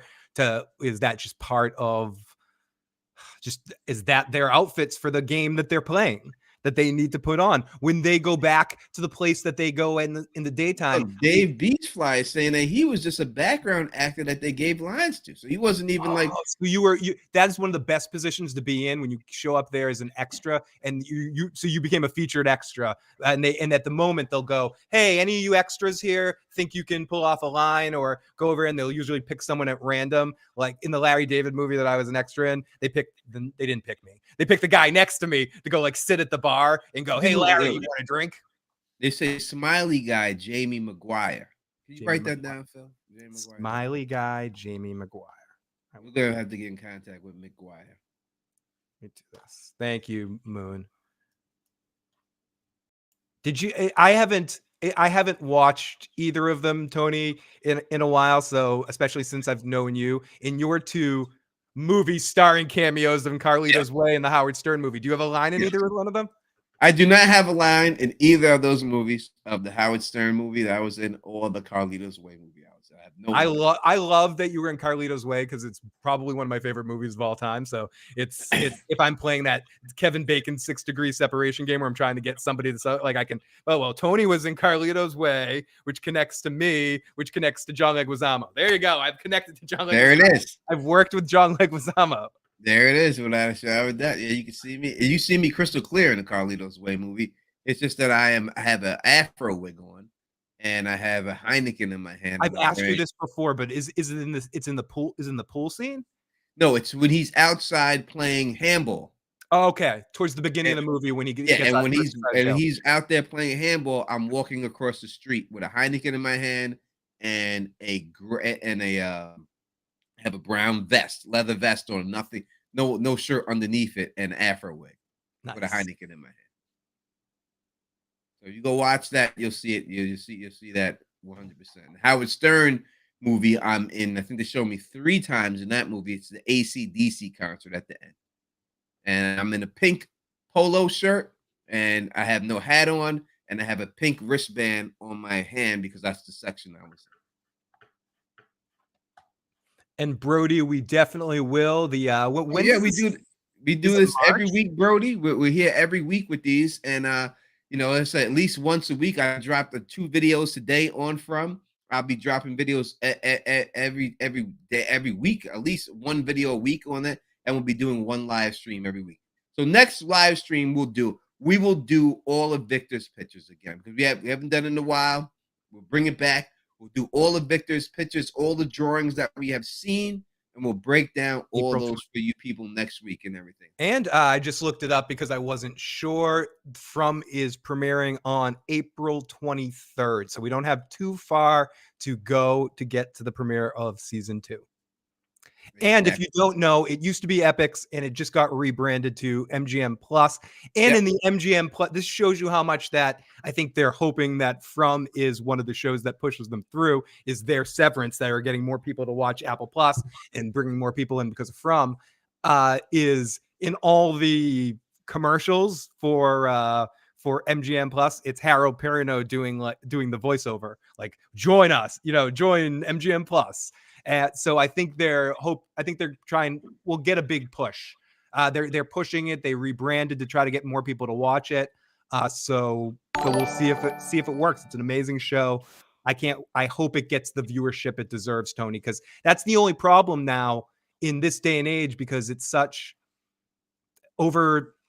everything's too spread apart. It's like that's it. That's the problem, that people just don't have it, and that's the problem. People say so in Canada, it's Paramount Plus that has it. So I think it's better that it's Paramount Plus. More people have because I think more people have Paramount Plus. And a lot of people watch the Sylvester Stallone show. I watched that show, the Tulsa King, and everything else. So I think it's better. Things are just so fragmented, and that's the problem with this whole thing. I just think they need eyeballs on the show. That's why I was hoping. Me and Phil talked about that they sold season 1 to Netflix. Yep, or Amazon or something. Yeah, something that they could have really, that had the viewership. Just the first season, no other one. Just to get the people involved in it. I mean, that's what worked for Better Call Saul. I mean, Breaking Bad, they sold their franchise there to that, and that's what got people into it. And that's what made the viewership go up. So I just think that that's the problem. That not a lot of people have MGM Plus. Not a lot of people have Paramount Plus. And people are tired of it, and they don't want to get another app just to watch one show, no matter how good it is. There's people that I know that have Apple Plus that won't turn it on to watch Severance, even though they've heard it's fucking awesome, because they're like, I don't want to deal with another app. I'm like, you have Apple Plus, just open it. You have an iPhone. You can have they give it to you for free in that first year. Like, I'll get to it eventually. I don't want to sign in another app. And people are so at wit's end with it that to try to get another app, it's a tough sell. And that's the only thing I'm worried about with this show, because it's not the quality of the cast and the writing and the crew. This is an excellent produced series. It's, to your point, Tony, can it get enough eyeballs on it or enough? But I guess it's not playing against, this is again the day and age that we live in with these shows. Are these shows competing against each other, or are they competing against the app? Like, if it's the best streamed show on the app and it sells a decent amount of subscriptions, is that a success, even if it's not getting the ratings that the next season of Cobra Kai is going to get, or Stranger Things is going to get on Netflix, or The Boys or something? Is it on Amazon or Only Murders in the Building on Hulu or something? Like, if what is going to be considered a success for them to keep making seasons of this show? Because I want at least 5 seasons of this show, and I don't want to easily 5 seasons. I could see 8 seasons of this show easily. It can't be I think that you just have to, it just needs eyeballs on it. I think because if it's not going to win awards, then you need eyeballs. It's one or the other. You know what I mean? That's what it comes down to. If you're winning awards like Breaking Bad was, even though no one was watching it, they kept it going. Right? So you either need eyeballs on it or you need to win awards. It's one or the other. If it don't make dollars, it don't make sense in the end. You know what I mean? Is it true they already greenlit season 3? Not that I know of. It took them a while to greenlit through season 2. We were waiting and waiting because I thought I was going to get fucking Dextered again. When I covered this show, because I liked it so much, and like Dexter New Blood, I thought they were going to do something. But in case people were wondering, there is Dexter New Blood news. They're not going forward with young Harrison, but they are exploring young Dexter. Right now. So there could be a young Dexter show that they're going to do. I think if they're going to do anything, it would be a young Dexter show that they do. So I think that's a good chance of them doing that. And Luna, I know Tony agrees with this as well. I think Apple Plus is sort of the sleeper hit of all the streaming services. All their shows are high quality. Whether it's this Shrinking show that I'm going to start covering on my channel because it's so fucking good with Harrison Ford and Jason Segel. It's like the best shit Harrison Ford has done in fucking 30 years. Like, he's invested in the fucking role. Severance is amazing. I know a lot of people like the coaching show. I'm blanking on the name of it. That's on there with what the hell is it called? You guys know the show I'm talking about. Oh, Soccer coach. Lasso, Ted Lasso. Yeah, Ted Lasso. Everyone loves Ted Lasso. It's He got wins awards. it wins awards. Yeah, I haven't watched it yet, but I'm just saying it's like a really popular, well put together show. Ron Weasley has a new show on there that's like a thriller kind of show. There's I like the podcaster show. The black chick who does the podcast who oh solves. yeah, that's funny as hell. I watch that show every week. I can't wait to watch that show. And there's a show with Eugene Levy that's really funny too. It's Eugene Levy traveling when he doesn't want to travel. Truth be told, it's called. Truth be told. Jason Sudeikis. So yeah, Apple Plus is killing it. They're putting out that Tetris movie soon that I'm very curious to watch. So they've been killing it with quality of content in the streaming services. And when Tony and I do our end of the year thing next year, Apple Plus might be tops the list for the streaming war. Yeah, it's hard. It's hard to beat HBO because their quality is just so good. But if anyone has a chance, it's definitely Apple. Yeah, I mean, they have every star. They get every star. But ultimately, we're going to have a year where next year we theoretically have an HBO season where we're not going to get House of the Dragon until 2025, and a year where we get like Severance and Shrinking in the same year. So I agree with the quality, but where HBO's been lacking lately, is taking too much damn time in between seasons. It is. And the guy who owns HBO, the company that owns them, Discovery, they just want to sell it. Oh, yeah, they're not trying to keep it. So they're just trying to put stuff out there just to make it lucrative to sell it. And they want any part of it. And most likely it's going to be who's going to buy it. They're going to sell the WB and everything else and all that content. I know that who's going to buy it too. Who they're talking about? I can't remember it right now. But it's going to be sold. And then Discovery's going to go back and doing their thing. They're just trying to make it lucrative. I know Roku bought a bunch of old HBO programming. Yeah, if you have a Roku box, you can look. There should be an HBO channel on there that you could watch all the old HBO shows that they brought it. A lot of their content, all of them, that they can stream it 24/7. So that's a good reason to have a Roku box if you don't have one already. But you can see a lot of their old shows on their Roku on their channel and everything else. But yeah, no, it's great stuff. But I think we've been through all the pitches. We've been out here for almost 2 hours. We're not going to go any longer. We'll be back next week with another from stream. I'll drop another video. Next video will be Sarah. My predictions of what I think happens to the character of Sarah. And then if you want me to do a specific character, I'm going to go through every character there is. Kenny ain't getting no ass. We're going through them all. You know what I mean? And I'll give you my predictions of what I think is going to happen to those characters and everything else like that. So definitely that's what's up. Thanks everyone for rocking with us. And let me thank we just got a super chat from Lady Chels. Thank you, Lady Chels, for out here for the super chat. Truly appreciate that, shorty. 100%. All right, Phil, what's coming up on your channel? This weekend we're doing the second to last episode of The Last of Us. Joe's been falling out with a little bit, so we've been having a little fun, being a little crazy in the last couple of episodes, and having some man baby crying and Joe rants, which are always fun, and me arguing with him back and forth. Good times. But we got 2 more episodes of The Last of Us. Check that out. Also, pretty soon on Spotify and iTunes and all those music places, my new rock band called Two Piece Trip will be releasing our first single. So check that out. It should be out like March 15th or something like that. I'll send links up and that kind of stuff, and check that out if you're into bad rock music. No, if you're into some music and want to check that stuff out, and you've heard some of the music I play on my show and want to hear some of my original music, check that out. And Dave's B-Fly, thank you for finding us. Again, make sure you subscribe to the channel. Not only do you subscribe, you have to click the bell and hit notifications that you want notifications so that you can know exactly, get notified every time we go live. It's not just enough to subscribe. You got to hit that bell, because a lot of people hit the bell and they're like, oh, I didn't know you were going live. You have to hit that. You want notifications. It's a stupid thing that YouTube does, but you have to do that. So make sure you subscribe to the channel.